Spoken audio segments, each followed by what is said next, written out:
Shuklambaradharam Vishnum Shashivarnam Chaturbhujam Prasanavadanam Dhyayet Sarvavignopashantaye. Om.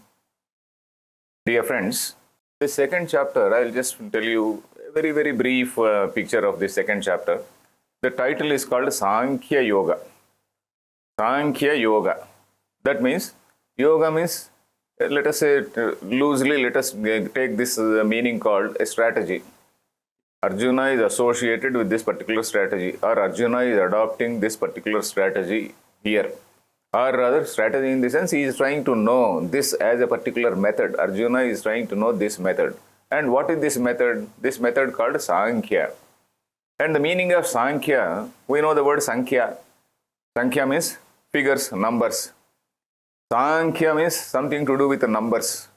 So there is one Shastra with that etymology also. For example, we know that we have got one particular school of philosophy called Sankhya, Sankhya Siddhanta. And if you see what are our systems of Indian philosophy, there are 6 Astika Darshanas, that is the 6 Darshanas or 6 schools of philosophy, which accept the supremacy of the Vedas or which accept the authority of the Vedas. So that we know. And among them, there is one school called Sankhya. And it is also very, very close to Yoga. And Sankhya and Yoga, they are called Samana Tantra. Samana Tantra means almost a similar philosophy. And Sankhya, the derivation is Atma Tattvani. Chaturvimshati Tattvani Jnayante. That is the Chaturvimshati means 24 Tattvas. They count how this universe has come into existence. What is the human body? What are the Karmendriyas? What are the Jnanendriyas? What are the Pancha Pranas? And above this, what is the cosmic mind? And above the cosmic mind, what is that Prakriti? So they count like that. And then they say, from that Prakriti, Prakrutir, Mahan, Mahato, Hankaraha, etc., etc., there is a Sankhya system which talks about the evolution of about 24 Tattvas. So Sankhya basically talks about evolution. We think that only Darwin talked about evolution. But if we see the Upanishads and if we see the philosophy like Sankhya philosophy, they talk about evolution, how this whole universe has come about, in what order, etc. But anyway, Sankhya philosophy is that. But here we are not using in that sense. Not we, Lord Krishna has not used, or rather sage Vyasa has not used this word in that sense. He has used in a different sense, that is, Samyak Khyayate Atma Tattvam Anena iti Sankhyam. Samyak Khyayate, that is, Atma Tattvam is something, Atma Tattvam is known through this process in a proper way. Khyayate, Samyak Khyayate means it is very well known in this process. So that is the meaning of Sankhya. In this process, Samyak Khyayate, Sam plus Khya. So he has taken a different etymology for this. So in that sense, it talks about what is Jnanam. And Jnanam, here again, we should not think, I have got knowledge of physics, I have got knowledge of chemistry. That is also one particular type of Jnanam at a lower level. But we are talking about a Jnanam which is not related to a particular object or anything, but that which is totally neutral. That I will explain to you gradually. What is that Jnanam or consciousness? Consciousness is another word for that. So what is that? And that Jnanam which is unconnected with any object, objective knowledge or object-related knowledge, let us say, that is actually the Jnanam, that is what is called Chaitanyam or consciousness in English. So that is a different thing which I am going to explain. So this Sankhya Yoga is about what is called that supreme consciousness, what we call as Brahma, what we call as God. And this Brahma also, I think I should tell you one more shloka. That shloka is a very popular shloka. We know that there is a shloka called Gurur Brahma, Gurur Vishnu, Gurur Devo Maheshwaraha, Guru Sakshat Param Brahma, Tasmai Shri Gurave Namaha. We know this shloka. And what in that shloka we see, Gurur Brahma, we say Guru has to be treated like Brahma. Then Gurur Vishnu, Guru is equal to Vishnu. Gurur Devo Maheshwaraha, Guru is equal to Maheshwara. And then in the second line again we say Guru Sakshat Parabrahma. Guru is again that supreme Brahma. Tasmai Shri Gurave Namaha. So in the first shloka there is a Brahma, and in the second shloka there is a Brahma. What is the difference between that Brahma and this Brahma? So if we understand this, then we understand the word Brahma. The first is in the first line, Gurur Brahma. In Sanskrit, that Brahma When we are referring to the four-headed Brahma, the man who sits in that lotus and whose wife is Saraswati, who has got four heads representing the four Vedas, that he is that Brahma. And that Brahma is a word which is in the masculine gender, Pumlinga. And in the second line, when we say Guru Sakshat Param Brahma, that supreme reality, Brahma, the second Brahma is in the neuter gender. And it is not a person. When we say Brahma, Vishnu, Maheshwara, they are three persons. Three persons again visualized by us. Three cosmic functions called the creation, sustenance of that creation for some time, and the resolution of that creation, what we call Srushti, Sthiti and Laya. These three cosmic functions are visualized as three deities called Brahma, Vishnu and Maheshwara. So they are visualized as persons. But this final thing called Brahma or Supreme Reality is not a person.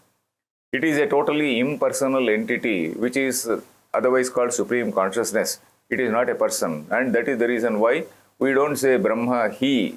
We use the word it whenever it comes. That is the reason why it is said tat. Tat in Sanskrit, tat refers to that.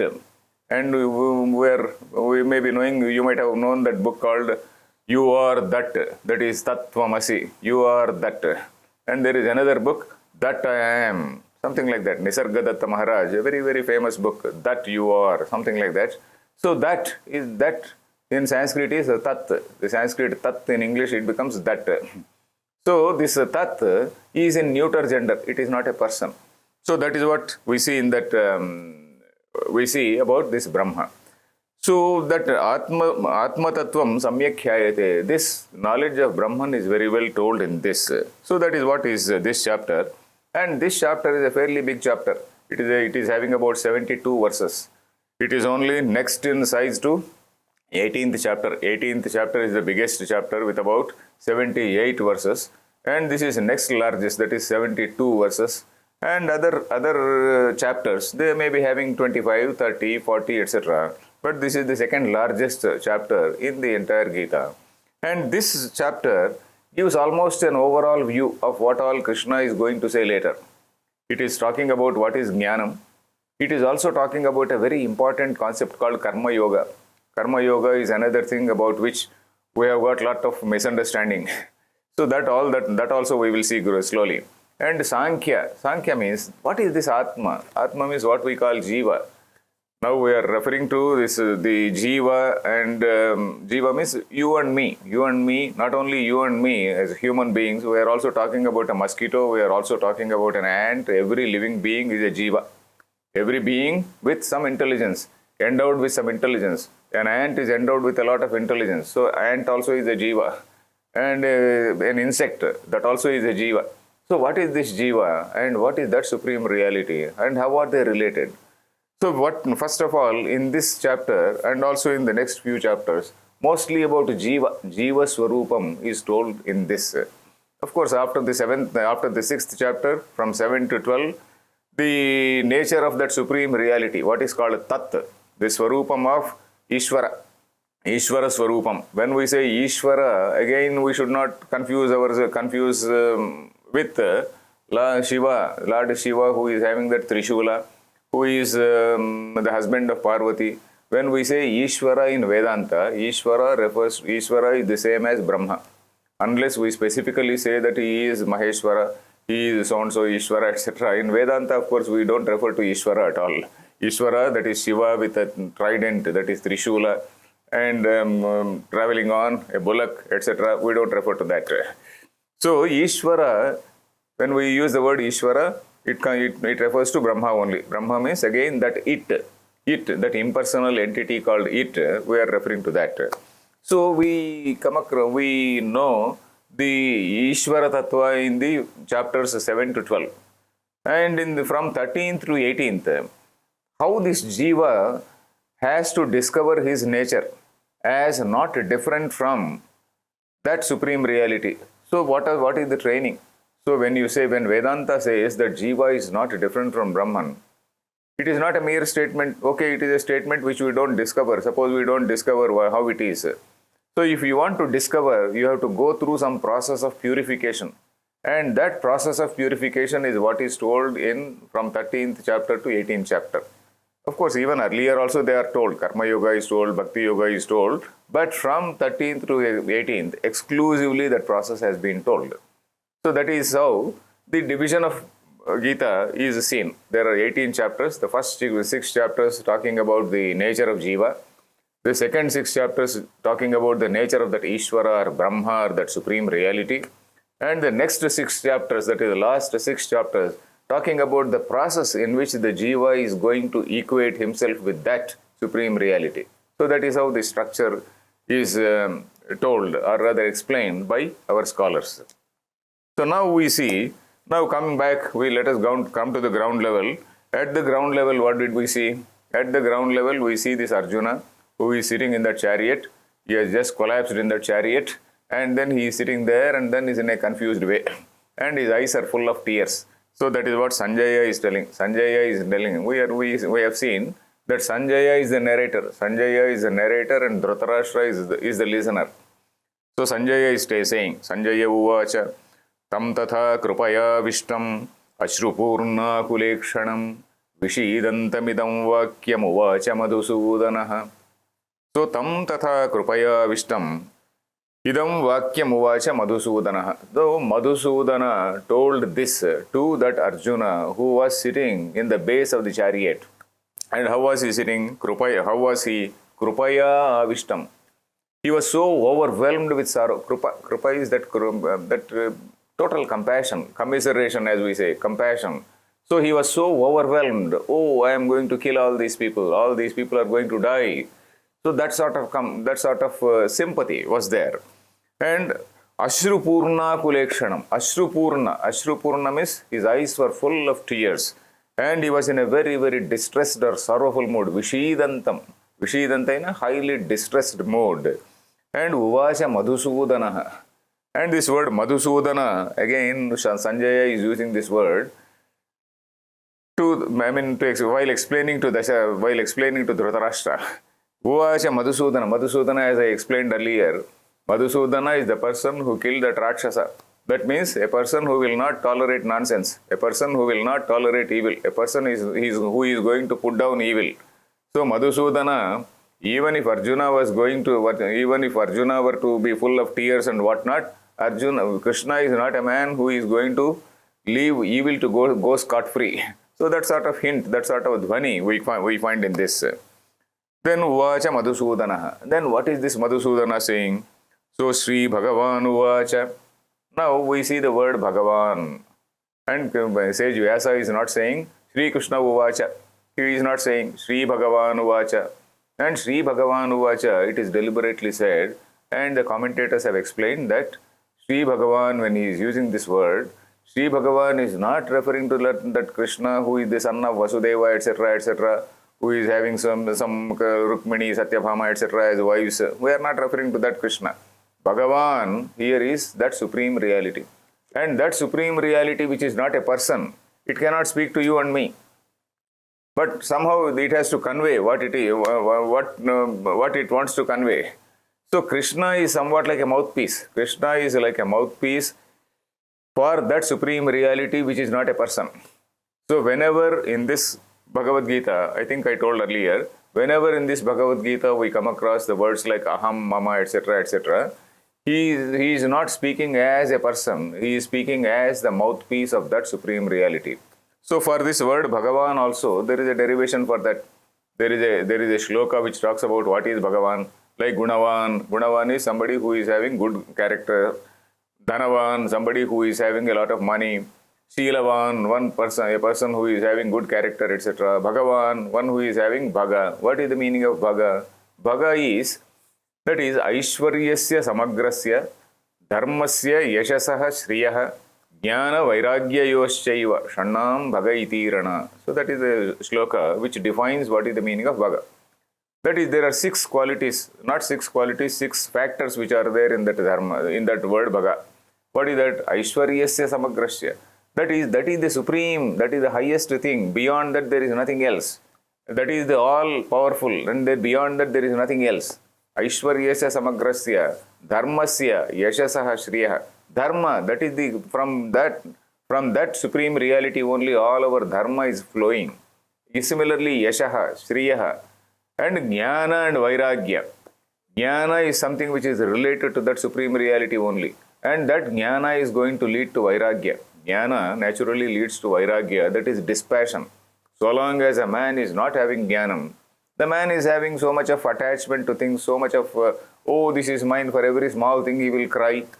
So when you are in the process of knowledge, you will stop crying. First of all, you will not cry. For simple things, for all silly things, you are not going to cry.